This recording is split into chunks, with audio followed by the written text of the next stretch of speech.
ne gida hajjani wallahi ɗan rabaru a wurin nan ɗan shaye-shaye suna nan sun taru ban biya ya ga akwai ƴan daba da ƴan caji kai wa tukur ya tsani ni nan da ka garan kan gauro da hisu zama wallahi mutai tukur sai mun zo tukur abu salala ni kuma sai na bi hanyar mutai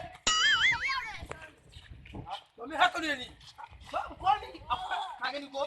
a gani ko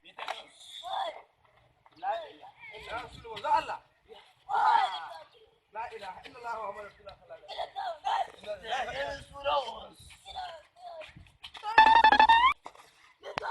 Allah ka hankuri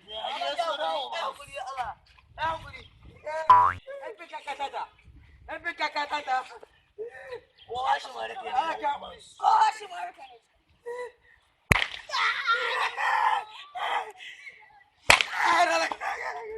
mara shi